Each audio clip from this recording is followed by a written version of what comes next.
স্বাগত ডিবিসি নিউজের শুক্র ও শনিবারের আয়োজন প্রযত্নে বাংলাদেশে এবং পুরো আয়োজন জুড়ে আপনাদের সাথে রয়েছি আমি সুলতানা স্বর্ণা। এবং আজ আমাদের আলোচনার বিষয়বস্তু নির্ধারণ করা হয়েছে দেশ জুড়ে হামলা ভাঙচুর সেটি বন্ধে ঐক্য কি হলো। এবং এই বিষয়ে আলোচনা করতে আমাদের সাথে স্টুডিওতে আজ রয়েছেন বিএনপির জাতীয় নির্বাহী কমিটির সদস্য শেখ রবিউল আলম এবং আমাদের সাথে রয়েছেন বাংলাদেশের ছাত্র ইউনিয়নের সাবেক সভাপতি হাসান তারিক চৌধুরী। স্বাগত জানাতে চাই আপনাদের দুজনকেই প্রযত্নে বাংলাদেশে। এবং গত কয়েকদিনের প্রেক্ষাপট যদি বলি, শুধুমাত্র ৩২ নম্বর নয়, দেশের বিভিন্ন প্রান্তে কিন্তু আমরা দেখছি যে বিভিন্ন স্থাপনা গুড়িয়ে ফেলা হচ্ছে এবং সেক্ষেত্রে কিন্তু আমাদের ৭ বীরশ্রেষ্ঠর মিউরালও কিছু কিছু ক্ষেত্রে হয়তো বা বাদ পড়ছে না। এবং ৫ আগস্ট পরবর্তী যদি বলি, বিভিন্ন হামলা ভাঙচুর মব কালচারের শিকার কিন্তু হচ্ছেন অনেকেই। এবং তা নিয়ে যদি আসলে শুরু করতে চাই, শেখ রবিউল আলম আপনাকে দিয়েই আসলে প্রথম প্রশ্ন করতে চাই, এই হামলা ভাঙচুরের বন্ধ করতে আসলে আমরা কি করতে পারি? এটা কি শুধুমাত্রই আমাদের বর্তমান সরকার কঠোর হচ্ছে না সেজন্য এত প্রকট হচ্ছে, নাকি মব কালচারটাকে আমরা আরো উস্কে দিচ্ছি সেজন্য এমন হচ্ছে? ধন্যবাদ আপনাকে প্রিয় সহ-আলোচক এবং এই সময় ডিবিসির সাথে যারা যুক্ত আছেন। যাগুলি ঘটছে অনাকাঙ্ক্ষিত, কারণ হচ্ছে যে একটা ফ্যাসিবাদের পতন হয়েছে এবং নতুন বাংলাদেশ গড়বার ক্ষেত্রে রাজনৈতিক দল, সব শ্রেণী পেশার মানুষ, ছাত্র জনতা ঐক্যবদ্ধ আছে এবং অন্তর্বর্তীকালীন সরকারকে সব শ্রেণী পেশার মানুষ যেমন সহযোগিতা করছে, রাজনৈতিক দলগুলিও সহযোগিতা করছে। কিন্তু তারপরও দেখা যাচ্ছে যে কিছু অতি জরুরি বিষয়ে স্লোত গতি আছে, ধীর গতি আছে। যেমন বিচার প্রক্রিয়াটা, ফ্যাসিবাদের অবসান হয়েছে কিন্তু ফ্যাসিবাদের তো যারা যুক্ত ছিল তাদেরকে বিচারের আওতায় আনতে হবে, সেই প্রক্রিয়াটা হয়তো ধরেন কিছুটা ধীর। গ্রেপ্তার প্রক্রিয়াও ধীর, হ্যাঁ হয়েছে কিছু। আবার ধরেন যারা পালিয়ে গিয়েছে তারা উস্কে দিচ্ছে, দম্ভ দেখাচ্ছে, অনুশোচনার পরিবর্তে তারা আবার ব্যাপকভাবে রিভেন্স দিতে চায়, সে পরিস্থিতি উস্কে দিচ্ছে, ফিরে আসছে। আবার ষড়যন্ত্র অব্যাহত আছে। আওয়ামী লীগ ফ্যাসিবাদে পরিণত হয়েছিল, ফ্যাসিবাদের প্রধান থেকে শুরু করে তার দোসররা হয়তো আপাতত কিছু পালিয়ে গিয়েছে, কিছু গা ঢাকা দিয়েছে, কিন্তু তাদের অন্যান্য যে সহযোগী শক্তি, সুবিধাভোগী শক্তিরা তো আছে, তারা কিন্তু বসে নেই, তারা চেষ্টা করছে। সেটা দেশের আভ্যন্তরে বলেন, আঞ্চলিক পরিস্থিতি সে বলেন, আঞ্চলিক যে সমস্ত সুবিধাভোগী শক্তি আছে, আন্তর্জাতিক যে সমস্ত শক্তি আছে, তাদের দোসররা আছে, তারা তো সক্রিয় আছে, চেষ্টা করছে অন্তর্বর্তী সরকারকে ব্যর্থ করার জন্য, বাংলাদেশকে ব্যর্থ করার জন্য। এ চেষ্টা অব্যাহত আছে।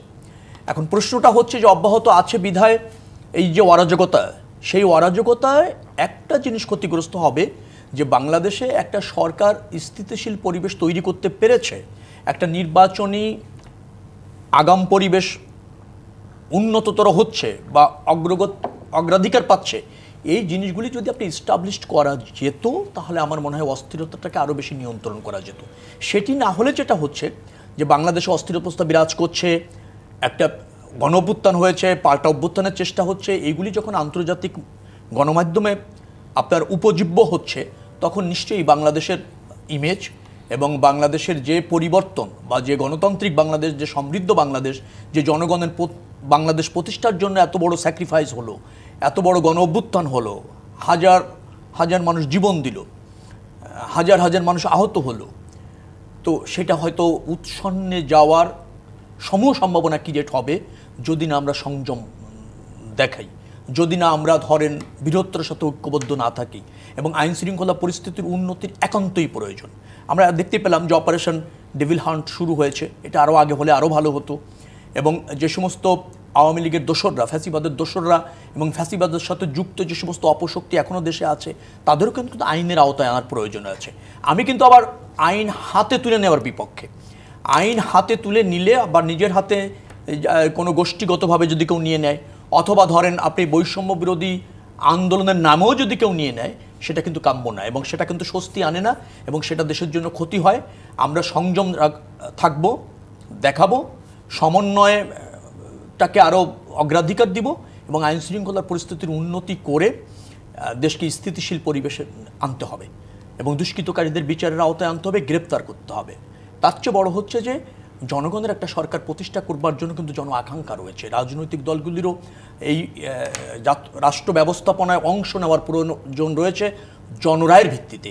সেই পথটা এবং সেই প্রক্রিয়াটাও কিন্তু আমাদেরকে অগ্রাধিকার দিতে হবে এবং সেই লক্ষ্যে এগোতে হবে। সেটা হলে নিশ্চয়ই আমার মনে হয় যে অরাজকতা তৈরি হচ্ছে সেটা নিয়ন্ত্রণ করা সম্ভব হবে। কিছুটা এলোমেলো তো সরকারের মধ্যে আছে, কিছুটা কিংকর্তব্য বিমূঢ়তাও আছে, সিদ্ধান্ত গ্রহণের ধীর গতিও আছে। সেখানে তাদের রাজনীতিতে অভিজ্ঞতাহীনতাও হয়তো বা একটু ফ্যাক্টর হিসেবে কাজ করে, কারণ এই সরকারের আসলে তেমন রাজনৈতিক অভিজ্ঞতা কিন্তু নেই, রাজনীতি থেকে তারা কিন্তু আসেনি। এবং হাসান তারিক চৌধুরী, আপনি কি মনে করেন এই কারণেই তারা আসলে কঠোর হতে পারছে না? এই যে ডেভিল হান্টের কথা বলা হচ্ছে, শেখ রবিউল আলম বলছিলেন যে এটা হয়তো বা আরও আগে তাদের কঠোর হওয়া উচিত ছিল বা এই ধরনের পদক্ষেপ নেওয়া উচিত ছিল। রাজনীতির তেমন অভিজ্ঞতা নেই, সেজন্যই কি মনে করেন যে উপদেষ্টাদের এই ধরনের কঠোর সিদ্ধান্ত নিতে সময় লাগছে? ধন্যবাদ, এবং আপনাকে সহ আমার সহ আলোচক সবাইকে শুভেচ্ছা। দেখুন, আসলে আমাদের দেশে এখন যে একটা ব্যাপক একটা নৈরাজ্যকর পরিস্থিতি সৃষ্টি হয়েছে, সেই পরিস্থিতিটা কিন্তু ক্রমান্বয়ে বেড়েছে, একদিনে এই জায়গায় যায়নি। এবং শুরু থেকেই আমরা যারা আন্দোলনের অংশীজন ছিলাম, আমরা কিন্তু বর্তমান অন্তর্বর্তী সরকারের কাছে দাবি জানিয়েছিলাম যে প্রথম কাজই হবে দেশে স্থিতিশীলতা ফিরিয়ে আনা এবং আইনের শাসন প্রতিষ্ঠা করা। আমি বাংলাদেশের একটা সর্বোচ্চ আদালত সুপ্রিম কোর্টে আইন চর্চা করি, আইন পেশায় নিয়োজিত আছি। সেখানেও আমরা আইনজীবীদের পক্ষ থেকেও বলেছি যে একটা ফ্যাসিবাদের পতনের পরে প্রধানতম কাজটি যেটি সামনে আসে সেটি হলো দায়িত্বশীলতা। তাহলে এই দায়িত্বশীলতার পরিচয়টা জনগণের দিক থেকেও থাকতে হবে, রাজনৈতিক দলগুলোর দিক থেকেও থাকতে হবে, শ্রেণী পেশা সংগঠন থেকে থাকতে হবে, এবং একই সঙ্গে এটি রাষ্ট্রের দিক থেকে থাকতে হবে। কিন্তু আমরা যেটি দেখলাম যে এই জায়গাটাই ছিল উপেক্ষিত, অর্থাৎ একটা গণ অভ্যুত্থানকে বানচাল করে দেওয়ার জন্য যা যা উস্কানি, যা যা চক্রান্ত হয়েছে, এই উস্কানির ফাঁদেই কিন্তু আমরা পা দিয়ে দিলাম। অর্থাৎ যারা অভ্যুত্থানকে ব্যর্থ করে দিতে চায় তারা তো উস্কানি দেবেই, কারণ তাদের ভেতরে রয়েছে এক ধরনের প্রতিশোধের স্পৃহা। তো সেটাকে বানচাল করে দেওয়ার জন্য দরকার অধিকতর দায়িত্বশীলতা এবং দক্ষতা এবং শক্ত হাতে আইনের শাসন প্রতিষ্ঠা করা। তা আমরা দেখলাম যে সেই জায়গাটা হলো না, যার ফলে অতি উৎসাহী বলেন বা স্বতঃস্ফূর্ততা বলেন, এক ধরনের মব কালচার আমাদের দেশে প্রতিষ্ঠিত হয়েছে এবং এটার একটা রাজনৈতিক রূপও দেওয়ার চেষ্টা হয়, একটা মতাদর্শিক রূপও দেওয়ার চেষ্টা হয়েছে। সেটা কি? আপনি দেখেন, নারী ফুটবলারদের উপরে হামলা হয়েছে, এর সাথে রাজনীতির কিন্তু কোনো সম্পর্ক থাকার কথা নয়। যে জাতীয় পতাকা কপালে বেঁধে, মাথায় বেঁধে আমরা গণঅভ্যুত্থানে সামিল হয়েছিলাম, গণহত্যার প্রতিবাদ করেছিলাম, সেই জাতীয় পতাকার মূল স্পিরিটটাই হলো মুক্তিযুদ্ধ। সুতরাং মুক্তিযুদ্ধের 7 বীর শ্রেষ্ঠের কথা আপনি বলেছেন, যে তাদের মুরালও কিন্তু সেই মব আক্রমণের হাত থেকে রেহাই পাচ্ছে না। তাহলে কি দেখা যাচ্ছে? যে একটা অংশ সুকৌশলে আমাদের মুক্তিযুদ্ধ, আমাদের যে জাতীয় ঐতিহ্য ইত্যাদিকে কিন্তু একটা টার্গেট করে ফেলেছে। এবং আমার কাছে যেটা মনে হয়েছে, অন্তর্বর্তীকালীন সরকারের মাননীয় প্রধান উপদেষ্টা অনেক আগেই এই জায়গায় প্রিএমটিভ পজিশন নেওয়া দরকার ছিল, যাতে করে এই ধরনের ঘটনাগুলো না ঘটে। আজকে আমরা দেখেছি যে বাংলাদেশ সুপ্রিম কোর্টে সেনাবাহিনী মোতায়েন করা হয়েছে সেখানকার স্থাপনা সহ সমস্ত কিছুকে রক্ষা করার জন্য। তাহলে দেশটা কোন জায়গায় যাচ্ছে? দেশটা তো কিছুদিন আগেও একটা নির্বাচনী সংলাপের জায়গায় ছিল, নির্বাচনী রোডম্যাপের জায়গায় ছিল, এবং আন্দোলনের বৃহৎ যে স্টেক হোল্ডার, যে অংশীজন, বিএনপির পক্ষ থেকে নির্বাচনের রোডম্যাপ এবং তাদের 31 দফা প্রস্তাব ইত্যাদি নিয়ে কিভাবে সকল দলের ঐক্যমতের ভিত্তিতে অতি দ্রুত একটি নির্বাচিত সরকারের দিকে দেশটাকে নিয়ে যাওয়া যায়, অর্থাৎ গণঅভ্যুত্থানের যে স্পিরিটটা ছিল, যে গণতন্ত্র ফিরিয়ে আনা, টেক ব্যাক ডেমোক্রেসি, এই টেক ব্যাক ডেমোক্রেসির কাজটা কিন্তু এই মব কালচারের মধ্য দিয়ে একটা ভিন্ন জায়গায় চলে গেল এবং বহির্বিশ্বে বাংলাদেশের সম্পর্কে যে ইমেজের ক্রাইসিসটা, এই ক্রাইসিসটা তৈরি হওয়ার একটা জায়গা পেয়ে গেল। সেই জায়গায় আমি মনে করি আমাদের ছাত্র জনতার দায়িত্বটা অনেক বেশি এবং সেই কাজটা করার জন্য সরকারের সহযোগিতা দরকার। কিন্তু আমি খুবই একমত হব আমার শ্রদ্ধেয় সহ আলোচক রবিউল ভাইয়ের সাথে, যে স্লথ গতি কিন্তু সেই জায়গাটায় লক্ষ্য করা গেছে এবং এই স্লথ গতিটা, যেটা আজকে অপারেশন ডেভিল হান্টের কথা বলা হচ্ছে, ডেভিল কি আজকে তৈরি হয়েছে? বিগত স্বৈরাচার হাজার হাজার ডেভিল পয়দা করেছে এই বাংলাদেশে। সেই ডেভিল হান্ট করতে এতদিন লাগলো কেন? সেই ডেভিল হান্টের তালিকা করার জন্য অপারেশন এতদিনে কেন? এই প্রশ্ন অনেকের মতো আমারও। এবং আপনি দেখেন যে মানুষের মধ্যে এক ধরনের অস্থিরতার জায়গায় তৈরি হয়ে গিয়েছে, কারণ এই অভ্যুত্থানের মধ্য দিয়ে মানুষের প্রত্যাশার জায়গা ছিল অনেক। সাধারণ মানুষ, ছাত্র জনতা আশা করেছিল অভ্যুত্থানের পর দেশে এক ধরনের অধিকারের সাম্যতা প্রতিষ্ঠিত হবে। কিন্তু আমরা কি দেখলাম? আমাদের অর্থ উপদেষ্টা বললেন, বাণিজ্য উপদেষ্টা বললেন যে চাঁদাবাজির কারণে দ্রব্যমূল্য নিয়ন্ত্রণ করা যাচ্ছে না। তাহলে তিনি চাঁদাবাজিকে স্বীকার করে নিচ্ছেন।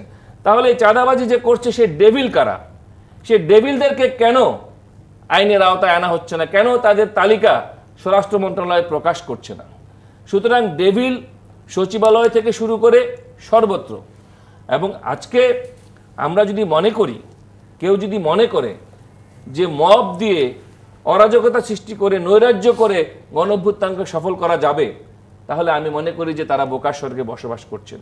গণঅভ্যুত্থানকে সফল করার পূর্ব শর্তই হলো বাংলাদেশে অতি দ্রুত একটি নির্বাচিত এখতিয়ার সম্পন্ন সরকার, যারা সংস্কারের কাজটি সম্পন্ন করতে পারবে। কারণ আমাদের দেশে এতদিনে বিগত সময়ে বিরাট বৈষম্য হয়েছে এবং সেই বৈষম্যের বিরুদ্ধেই ছিল এই অভ্যুত্থান। আমাদের শ্রমিকদেরকে গুলি করে হত্যা করা হয়েছে এই অভ্যুত্থানের পরেও, এবং শ্রমিকদের ন্যায্য যে ন্যূনতম মজুরি সেটি এখনো অর্জিত হয়নি। বিভিন্ন কারখানা কিন্তু এখন বন্ধ হয়ে যাচ্ছে। এই ধরনের আসলে ঘটনার জন্য কি আপনার মনে হয় না জনগণকে উস্কে দেওয়াটা আরো অনেক সহজ হচ্ছে? কারণ মানুষের ভেতরে ক্ষোভটা কিন্তু অনেকটাই বাড়ছে। এই প্রশ্নটা আসলে রাখতে চাই শেখ রবিউল আলম আপনার কাছে। না, আপনি তো সেটা তো প্রভাব পড়বেই। কারণ হচ্ছে যে আপনি যদি দেখেন যে আমাদের অর্থনৈতিক অব্যবস্থাপনা আছে এবং কিছুটা ঝুঁকিতেও আছে। শুধুমাত্র রেমিটেন্স প্রবাহটা ঠিক আছে, বৈদেশিক বিনিয়োগ কমেছে, আভ্যন্তরীণ বেসরকারি বিনিয়োগে কিন্তু পুঁজির সংকুচিত হচ্ছে, প্রবাহ কম, কর্মসংস্থান বাড়ছে না, দ্রব্যমূল্যের ঊর্ধ্বগতি, মজুরি যা তাতে জীবন নির্বাহ করা কঠিন, এরকম অস্থিরতা তো আছে। তারপরে হচ্ছে যে আওয়ামী সুবিধাভোগী একটা বড় ব্যবসায়ী শ্রেণী ছিল, তারা তাদের ব্যবসাগুলি এখন কিছুটা হলো ঝুঁকিতে পড়েছে, কারণ তারা তো অর্থ পাচার করেছে, লুট করেছে, অনেকটা পড়েছে। এখন দেখেন সেই অস্থিরতাকে আবার একটা গোষ্ঠী আওয়ামী লীগ বা ফ্যাসিবাদী ওই শক্তি তাদেরকে আবার তাদের রাজনৈতিক স্বার্থে ব্যবহার করার একটা সুযোগ পেয়ে যাবে, সুযোগ পাচ্ছে, এবং সেখানে ভিতর থেকে উস্কানিও আছে আমরা যতটা জেনেছি। এখন একটা সরকার আছে, সরকারের কাজটা কি আপনি আমাকে বলেন? ওই আপনি বলছিলেন ভালো যে রাজনৈতিক অভিজ্ঞতা নেই, হ্যাঁ আমি একমত, রাজনৈতিক অভিজ্ঞতা নেই, রাজনীতির সাথে সম্পৃক্ত না, কিন্তু একটা সমস্যা সেখানে আছে, অভিজ্ঞতা নাই, সম্পৃক্ততা না, আবার একটু রাজনীতিবিদ হবার খায়েশও আছে, আবার রাজনৈতিক গঠন দল তাদের ছত্রছোঁয়ায় করার মানসিকতাও আছে। একটা রাষ্ট্র অরাজকতা বিরাজ করছে, সেখানে একটা রাজনৈতিক শূন্যতা সৃষ্টি করার চেষ্টা করা হচ্ছে। একটি দল ফ্যাসিবাদী হয়েছে, তার মানে অন্য রাজনৈতিক দল তো ফ্যাসিবাদীর বিরুদ্ধে লড়াই করছে। আপনি সমস্ত রাজনীতিতে যদি অনীহা দেখান বা রাজনীতির প্রতি বিতৃষ্ণা যদি আপনি দেখান, তো সেটা কি হবে? সেটা হচ্ছে যে বাংলাদেশের মানুষ তো রাজনৈতিক সচেতন এবং রাজনীতি কিন্তু সোচ্চার। আরেকটা ভালো দিক বাংলাদেশের মানুষের আছে, সেটা হচ্ছে বাংলাদেশের মানুষ কিন্তু এক্সট্রিমতা পছন্দ করে না। যদি করতেন তাহলে 5 তারিখের পর উবায়দুল কাদেরের আশঙ্কা কিন্তু সত্য প্রমাণিত হয়নি। তিনি বলেছেন লাখ লাখ লোক মারা যেত, যায়নি। মানুষ কিন্তু খবর সুন্দর দৃষ্টিতে দেখেছেন। হ্যাঁ, কিছু বিচ্ছিন্ন ঘটনা ঘটেছে। পৃথিবীর ইতিহাসে আমি দায়িত্ব নিয়ে বলতে পারি, এই ধরনের সরকার যে প্রক্রিয়ায় পতন হয়েছে ফ্যাসিবাদের, তা অন্য জায়গায় হলে অন্য কিছু হতো, কিন্তু বাংলাদেশে সেই পরিমাণ ক্ষতি হয়নি। মানে বাংলাদেশের মানুষ এক্সট্রিমতা পছন্দ করে না। কিন্তু আপনি দেখেন সেই পতিত শক্তি আবার যেভাবে ফিরে আসতে চাইছে, যেভাবে মানে যেটাকে বলা হয় উস্কে দিচ্ছে, আবার ধরেন শাসাচ্ছে, তো তার বিরুদ্ধে এই যে ছাত্র জনতা, এই যে রাজনৈতিক দল, হাজার মানুষের জীবনের বিনিময়ে যে সম্ভাবনা তৈরি হয়েছে, তাতে যদি যারা এই আন্দোলনের নেতৃত্ব দিয়েছে, আন্দোলনের থেকেছে, তাদের জীবন যদি ঝুঁকিপূর্ণ হয়, তো সেক্ষেত্রে তো কিছু মানুষ প্রতিবাদ চাইবে, গুড়িয়ে দিতে চাইবে, তারই অংশ। এবং সেই তুলনায় আমি মনে করি যেটা এখনো পর্যন্ত নিয়ন্ত্রণের মধ্যে আছে। আমরা যদি জাতীয় ঐক্যটা তৈরি করতে পারি তাহলে সম্ভব হলে। একটা বিষয় আমি বলবো, ডেভিড হান্টের কথা আপনি বলছিলেন, এখানে কিন্তু আমার একটা প্রস্তাবনা আছে, এটা যেন ঢালাও না হয়। বাংলাদেশে এর আগে যতগুলি এই ক্লিন হার্ট বলেন, এই টাইপের অপারেশন হয়েছে, অনেক নিরীহ মানুষ, সাধারণ মানুষ প্রতিহিংসার শিকার হয়েছে, অনেক মামলাও হয়েছে এই 5 তারিখের পর, যারা সম্পৃক্ততা নয়, ব্যক্তিগত মানে আক্রোশের কারণে সে আসামি হয়ে গেছে। অতএব এটাও পর্যাপ্ত তথ্যপত্র সংগ্রহ করে যাচাই বাছাই করে প্রকৃত দুষ্কৃতিকারীদের তালিকা করেই যেন গ্রেপ্তার অভিযানটা চলে, এটাও যেন কোনো রাজনৈতিক বিবেচনা না পায় এবং এটাও যেন প্রকৃতভাবে যে এখন রাষ্ট্রের জাতীয় নিরাপত্তা, সামাজিক নিরাপত্তার জন্য হুমকি এবং যিনি রাষ্ট্রে বিশৃঙ্খলা তৈরি করছেন, ব্যক্তিগতভাবে মানে প্রভাব খাটিয়ে সুবিধা লুটছেন, তাদের বিরুদ্ধে জন্য। প্রধান উপদেষ্টা বলেছেন তিনি কঠোর হাতে আসলে কঠোর হতে বাধ্য হবেন, এমন কিন্তু আমরা বিবৃতি দেখেছি।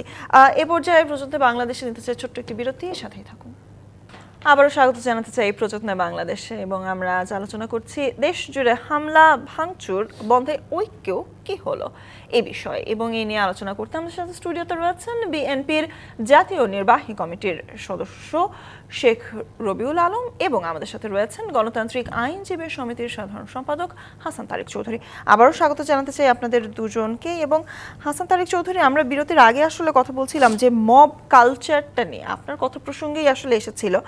আমরা কিন্তু বিভিন্ন উপদেষ্টার কথাতে না হলেও বিভিন্ন যারা সমন্বয়ক ছিলেন কিংবা যারা সম্মুখ শ্রেণীতে একদম ছিলেন এই আন্দোলনের সময়, তাদের বিভিন্ন ফেসবুক স্ট্যাটাসে কিন্তু আমরা দেখছি এই মব কালচারটাকে হয়তো বা উস্কে দেওয়ার মতো।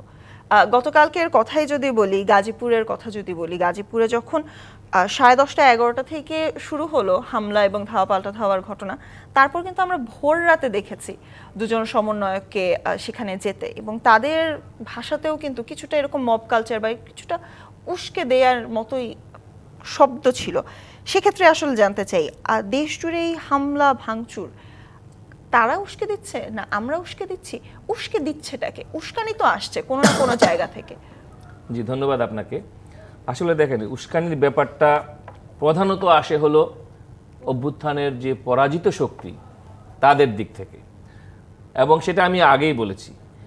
এখন যে কোনো অভ্যুত্থানের যারা অগ্রগামী বাহিনী, যারা তরুণ সমাজ, তাদের মধ্যে এক ধরনের স্বতঃস্ফূর্ত ক্ষোভ বিক্ষোভ থাকাই স্বাভাবিক। আমরা যারা স্বৈরাচারের বিরুদ্ধে লড়াই করেছি আমাদের মধ্যেও আছে, কিন্তু একটা আন্দোলনের অগ্রগামী বাহিনীর যেমন ক্ষোভ বিক্ষোভ থাকবে, আবার একই সঙ্গে তার মধ্যে থাকতে হবে দায়িত্ববোধ, ডিসিপ্লিন। এবং শুধুমাত্র ক্ষোভ থাকবে, ডিসিপ্লিন থাকবে না, তাহলে কিন্তু এটা কোনো কনস্ট্রাকটিভ জায়গায় যাবে না। যেমন ধরেন, আমি আমাদের এই তরুণ বন্ধুদের গৌরবজনক আরেকটি অধ্যায়ের কথা স্মরণ করতে চাই। সেটা হলো আমাদের দেশে নিরাপদ সড়ক আন্দোলনের সময় কথা ধরেন। এই নিরাপদ সড়ক আন্দোলনের সময় এই তরুণরা কোনো ড্রাইভারকে বা কোনো গাড়ির মালিককে কোনো চড় থাপ্পড় দেয়নি। তারা দেখিয়ে দিয়েছে যে পুলিশের ভাষায় কথা না বলে কিভাবে স্বেচ্ছাসেবকের ভাষায় কথা বলতে হয়, এবং বাংলাদেশটা 2 দিনের জন্য কিন্তু মেরামত হয়ে গিয়েছিল। আমি সেই দায়িত্বশীলতা এখন দেখতে চাই। তখন কিন্তু ফ্যাসিবাদ বসেছিল ক্ষমতা এবং তারা কিন্তু চোখ রাঙিয়েছে, কিচ্ছু করতে পারে নাই। আজকেও হয়তো আমাদের দেশ বিরোধী শক্তি, বাংলাদেশ বিরোধী শক্তি নানা দিক থেকে উস্কানি দিচ্ছে, চোখ রাঙাচ্ছে, কিন্তু সেই চোখ রাঙানিকে ভয় পেলে চলবে না। সেটার জবাব দিতে হবে তার চেয়েও শতগুণ বেশি দেশপ্রেম এবং দায়িত্বশীলতার মধ্য দিয়ে। আজকে আমাদের দেশপ্রেমটা কোথায়? আজকে আমাদের দেশে যে ক্রাইসিস, সেই ক্রাইসিসটা তো হলো দেশপ্রেমের ক্রাইসিস। আমি তো বাংলাদেশপন্থী লোক খুঁজে পাচ্ছি না, কারণ যে দেশটাকে নিজের মা মনে করে ভালোবাসবে। কারণ আমরা আজকে যে আমাদের হেরিটেজগুলো যেগুলোকে ধ্বংস করছি, এগুলো ধ্বংস করার মধ্য দিয়ে যেটা পরাজিত স্বৈরাচার করতে চেয়েছে, অর্থাৎ মুক্তিযুদ্ধকে দলীয়করণ করতে চেয়েছে, আমরা সেখান থেকে উদ্ধার করে মুক্তিযুদ্ধকে গোটা বাংলাদেশের করতে চেয়েছিলাম। তার জন্যই তো অভ্যুত্থান, তার জন্যই তো মাথায় এই জাতীয় পতাকা, তার জন্যই তো আমাদের 7 জন বীরশ্রেষ্ঠ। সুতরাং মুক্তিযুদ্ধের যে অঙ্গীকার, সে অঙ্গীকার যদি কোনোভাবেই আঘাতপ্রাপ্ত হয়, সে দায় তো আমার ঘরেও এসে পড়ে। তো সে কারণে ফ্যাসিবাদের বিরুদ্ধে লড়াইয়ে যে বিজয়, সেই বিজয়কে সংহত করতে গেলে লাগবে হলো দায়িত্বশীলতা এবং দেশপ্রেম, এবং সেটা প্রমাণ হবে যার যার শ্রেণী ও পেশায় কাজের মধ্য দিয়ে, দেশের প্রতি আত্মত্যাগের মধ্য দিয়ে। আমরা তো সেই আত্মত্যাগের সংস্কৃতিটা দেখতে চাই। আমরা কি দেখছি? ক্ষোভের বহিঃপ্রকাশ হয়েছে। আমরা স্বৈরাচারের বিরুদ্ধে আন্দোলনের সময় আমরা স্বৈরাচারের বিরুদ্ধে আঘাত করেছি, ঢিল ছুঁড়ে মেরেছি, পুলিশের গাড়ি ভেঙে দিয়েছি। আবার একই সঙ্গে কখন শান্ত হতে হবে সেটাও আমরা বুঝেছি।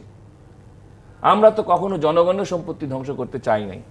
আমরা তো কখনো প্রতিশোধের লেলিহান শিখা জ্বালিয়ে দেই নাই। দিনের পর দিন আমরা কোনো দাঙ্গা হাঙ্গামা চলতে দেই নাই। কারণ আমরা এই দেশটাকে ভালোবাসি, এই দেশটা আমার এবং এই দেশটাকে রক্ষা করতে হবে। আমাদের দেশটাকে তুলে যদি বহির্বিশ্ব আঙুল তুলে দেখায়, এই দেখো এটা হলো মবের মুল্লুক, তাহলে কি আমাদের ইজ্জত থাকে?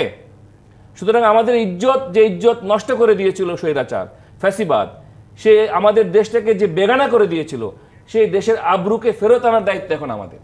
এবং সেই জন্য আমি মনে করি রাজনৈতিক দলগুলো যারা আছেন তারা কেউ এটাকে গ্রহণ করছে না, কেউ এটাকে বলছে না যে এটা অ্যাকসেপ্টেবল। সুতরাং পলিটিক্যাল পার্টিসগুলো সবাই বলছে যে এই নৈরাজ্য, এই অরাজকতা এবং আইন শৃঙ্খলা পরিস্থিতির অবনতি এখনই বন্ধ হওয়া দরকার এবং এখনই দেশটা একটা নির্বাচনের দিকে যাওয়া দরকার এবং সমস্ত পলিটিক্যাল পার্টিকে নিয়ে অন্তর্বর্তী সরকারের দ্রুতই বসা দরকার। অবশ্যই শেখ রবিউল আলম, আসলে পলিটিক্যাল পার্টির কথা যখন চলে আসে তখন বিএনপির কথা কিন্তু এই আন্দোলন পরবর্তী সময়ে আসেই, এবং তাদের সাথেও কিন্তু আমরা দেখছি তরুণ নেতৃত্ব যারা দিতে চাচ্ছেন, যারা নতুন দল করতে চাচ্ছেন, কিংবা তরুণ নেতৃত্ব যারা এখন দিচ্ছেন, কিংবা এই অভ্যুত্থানের পেছনে যারা ছিলেন, বারংবার কিন্তু প্রশ্নবিদ্ধ হচ্ছে। বারংবার হয়তোবা একই জিনিস আমরা চাইছি কিন্তু ভিন্নভাবে আমরা বলছি। তারপরও আমরা বিএনপিকে দেখছি সংযমের কথা বারংবারই চলে আসে। বিএনপির নেত্রীর মতো কিন্তু আসলে বেগম খালেদা জিয়ার মতো কিন্তু আমরা দেখছি বিএনপিকেও প্রচণ্ড সংযম দেখিয়ে এখনও আজও কিন্তু রুহুল কবির রিজভী বলেছেন যে সংযমের কথা বলেছেন, এবং ছাত্রদের কিন্তু এখনও শান্ত থাকার মতনই কিন্তু তারা কথা বলছেন। আবার একই ধাঁচে তারা কিন্তু সরকার নিয়েও বলছেন যে সরকারকে ক্রিটিসিজম করা হলেও সরকারের সাথেই আছেন তারা। এত সংযম দেখানোর পরও আসলে বিএনপির পক্ষ থেকে কি আসলে কোনো পদক্ষেপ নেওয়া সম্ভব না এই হামলা ভাঙচুর থেকে আসলে প্রতিহত করার জন্য? এই যে তরুণ যারা আছে, তরুণ প্রজন্ম, তাদের কি আসলে বোঝানো কি সম্ভব না, বা এই ধরনের উদ্যোগ কি আপনাদের পক্ষ থেকে আসতে পারে না? না, একটা বড় রাজনৈতিক, বাংলাদেশের সর্ববৃহৎ রাজনৈতিক দল বিএনপি। তো বিএনপি তো নিশ্চয়ই সরকারের সফলতা যেমন চাইছে, সহযোগিতা করছে সরকারকে। সরকারের রাষ্ট্র ব্যবস্থাপনায় সরকার আছে, তো সেই সরকারের যে ত্রুটিগুলি আছে আমরা বলছি তুমি এই জায়গাগুলিতে গুরুত্ব দাও। এবং আমরা কিন্তু দেখবেন যে বিবৃতিতে বলেছি কালকেও এবং আজকেও আমাদের বিভিন্ন জায়গায় আমরা বলেছি যে বিএনপি আমরা বলতে চাচ্ছি যে পরিস্থিতিকে দ্রুত নিয়ন্ত্রণে আনতে হবে এবং এই ক্ষেত্রে কাজ করবে আইন শৃঙ্খলা রক্ষাকারী বাহিনী। কারণ কখনোই কোনো গোষ্ঠীগত বা মব জাতীয় হস্তক্ষেপ সুখকর হয় না, কারণ তারা সেই দায়িত্বের মধ্যে থাকে না, তারা পেশাদারি না। হ্যাঁ, এভাবে উপযোজক হয়েও কোনো জায়গায় নিয়ন্ত্রণ করতে গেলেও সেখানে বিচ্ছিন্ন ঘটনা ঘটে যায়, যার ফলে এটা বিএনপি সমর্থন করে না। আর চেয়েছে আইনি প্রক্রিয়া। ধরেন ফ্যাসিবাদের অবসান হয়েছে, যারা ফ্যাসিবাদ প্রতিষ্ঠিত করেছে, গণহত্যা করেছে, অর্থ সম্পদ লুট করেছে, পাচার করেছে, গুম করেছে, খুন করেছে, গণতন্ত্র হত্যা করেছে, অনির্বাচিতভাবে ক্ষমতায় থেকেছে, তাদের আইনি প্রক্রিয়া বিচার হতে হবে এবং বিচার শেষ করার পর তাদের রাজনীতি থাকবে কি থাকবে না বিচারের উপর নির্ভর করবে। ফার্স্ট থেকে ট্রায়াল ফেস করতে হবে। আর এখন এই পরিস্থিতি আমরা কি বলেছি, সরকারকে আমরা পরামর্শ দিয়েছি, সরকারের ল্যাকিংসগুলি তুলে ধরেছি এবং ছাত্র জনতাদেরকে বলছি তোমরা সংযম, সংহতি এবং পরিমিতিবোধ পরিদর্শন করো, সেটা না হলে জাতির বড় ক্ষতি হয়ে যাবে। দেখেন, পরিস্থিতির যদি আপনি উন্নত চান তাহলে বিএনপি যে জায়গা থেকে কাজটা করছে একটা দায়িত্বশীল রাজনৈতিক দলের, সেটাই সঠিক।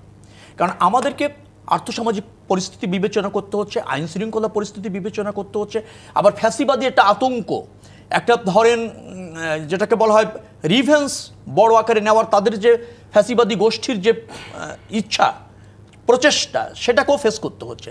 আবার রিজনাল ইন্টারন্যাশনাল পলিটিক্সে বাংলাদেশকে রিপ্রেজেন্ট করতে যায়, বাংলাদেশের স্বাধীনতা, সার্বভৌমত্ব, গণতান্ত্রিক বাংলাদেশ, সমৃদ্ধ বাংলাদেশ প্রতিষ্ঠা করবার ক্ষেত্রে কিন্তু দায়িত্বশীল জায়গায় থেকে বিএনপিকে পলিসি মেক করতে হচ্ছে এবং দায়িত্ব পালন করতে হচ্ছে।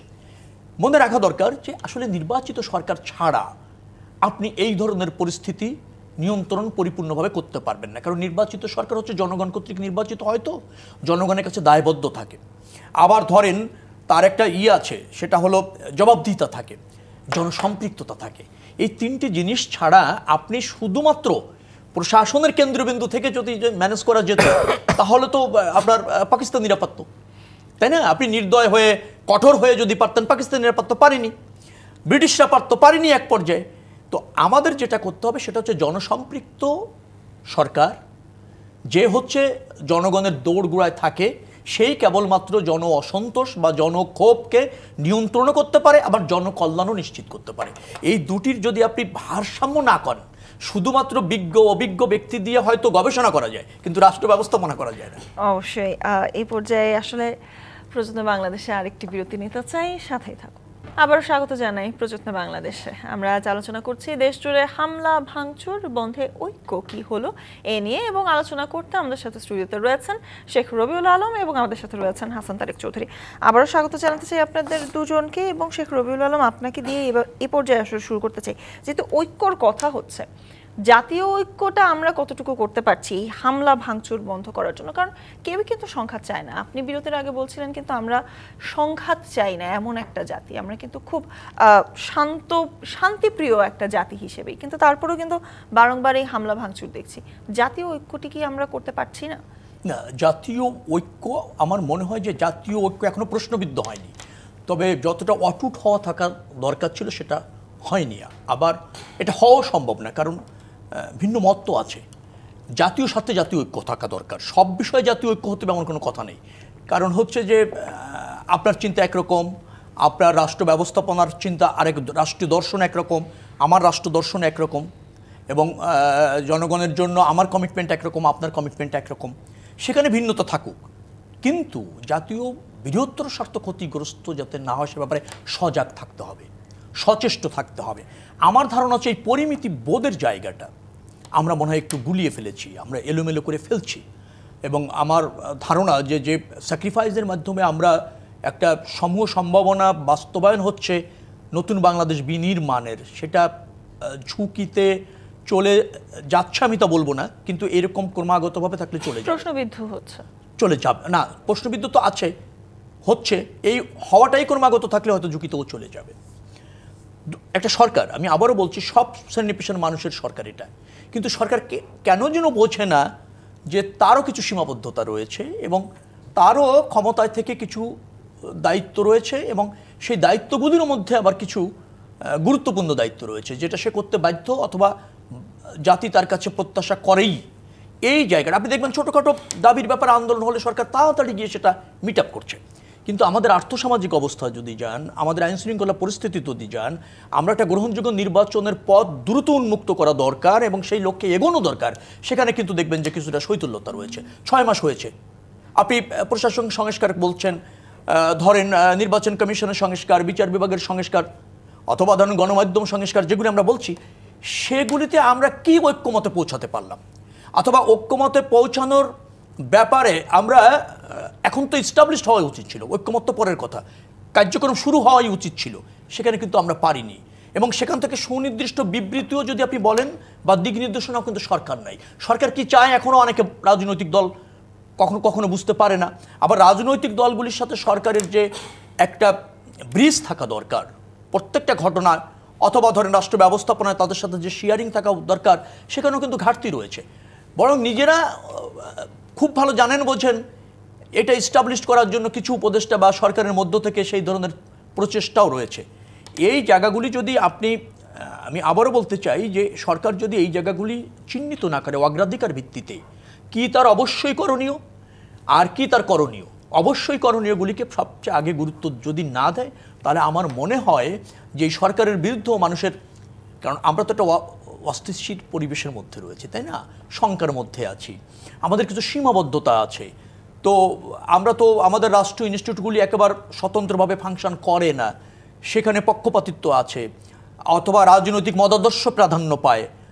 আওয়ামী লীগ বা ফ্যাসিবাদের সেই মতাদর্শের অনেক লোকও এখনো প্রশাসনে রয়েছে, তারা কিন্তু ওই সুযোগ নেওয়ার চেষ্টা করবে। অর্থাৎ জাতির বৃহত্তর স্বার্থে আমি মনে করি এখনও যে রাজনৈতিক দলগুলি এখনও পর্যন্ত সরকারকে সমর্থন করছে, সরকারকে সফল হতেই হবে, এবং সরকার সফল হওয়ার জন্য যে বিষয়গুলি বেশি গুরুত্ব দেওয়া দরকার সেটাকে গুরুত্ব দিয়ে সেই সমস্যা সমাধান করার জন্য নিশ্চয়ই মনোযোগী হবে। অবশ্যই। হাসান তারেক চৌধুরী, আসলে হামলা ভাঙচুর বন্ধ করতে ঐক্যমতে কেন আসতে পারছি না? জনগণ তো হামলা ভাঙচুর পছন্দ করে না, কারণ রাস্তা সড়ক অবরোধ হলে কিন্তু জনগণেরই ভোগান্তি, হামলা ভাঙচুর হলে কিন্তু জননিরাপত্তা নিয়ে জনগণই টেনশনে থাকে, জনগণই চিন্তিত থাকে। সেক্ষেত্রে আসলে ঐক্যবদ্ধ কেন হতে পারছে না জনগণ? দেখেন, আসলে জনগণ সবসময় ঐক্যবদ্ধ, কিন্তু জনগণের মধ্যে যখন মবের ভাইরাস সংক্রমিত হয়ে যায় একাংশের মধ্যে, সেটা গোটা জনগণকেই বিপদে ফেলে দেয়। একটা মবের কারণে দেখা যাবে যে একজন জরুরি অ্যাম্বুলেন্সের যে রোগী, তিনি হাসপাতালে যেতে পারছেন না, একজন রেমিটেন্স যোদ্ধা এয়ারপোর্টে পৌঁছাতে পারছেন না। আসল কথাটা হলো এই অন্তর্বর্তীকালীন যে সরকার, যার উপরে এত আশা আমাদের, তারা যেই জায়গাটায় ঐক্যের উপরে গুরুত্ব দেওয়া দরকার ছিল সেই জায়গা থেকে হয়তোবা তারা দূরে সরে গেছে, অথবা তারা একটা ধীর গতিতে চলার চেষ্টা করছে। সেটা কি? কথা তো ছিল অর্থনৈতিক বৈষম্য বিলোপের একটা সংস্কার হবে, কথা তো ছিল একটা বিশ্বাসযোগ্য নির্বাচন কিভাবে করা যায়, গণতন্ত্র কিভাবে ফিরিয়ে আনা যায় তার জন্য দ্রুত গতিতে কাজ হবে, কথা তো ছিল আইনের শাসন প্রতিষ্ঠা হবে, কথা তো ছিল দুর্নীতি, লুটপাট, সিন্ডিকেটের বিরুদ্ধে একটা শক্ত অবস্থান হবে। কিন্তু আপনি দেখেন এই 6টি সংস্কার কমিশনের রিপোর্ট চলে আসলো, আমাদের একজন উপদেষ্টা বললেন মধ্য ফেব্রুয়ারিতে পলিটিক্যাল পার্টিগুলোর সাথে সেগুলো নিয়ে তারা আলাপ আলোচনা করবেন, খুবই ভালো কথা। কিন্তু দেখেন এখানেও বৈষম্য। আমাদের দেশে ট্রেড ইউনিয়নগুলো রয়েছে, কৃষক সংগঠনগুলো রয়েছে, সাংবাদিকদের সংগঠন আছে, আইনজীবী, চিকিৎসক, প্রকৌশলী সকলের সংগঠন রয়েছে। তারা কি আন্দোলনে ছিল না? তাদের কি কথা নেই সংস্কারে? আপনি স্বাস্থ্য সংস্কারের আলোচনা করবেন চিকিৎসকদের বাদ দিয়ে, আপনি বিচার সংস্কার করবেন আইনজীবী সমিতিকে বাদ দিয়ে? এটা তো হতে পারে না। ফলে এই সোর্সের মধ্যেই ভূত, অর্থাৎ আপনার সদিচ্ছাটা কতটা সদিচ্ছা এটা প্রমাণ করবে আপনার কার্যক্রমের মধ্য দিয়ে।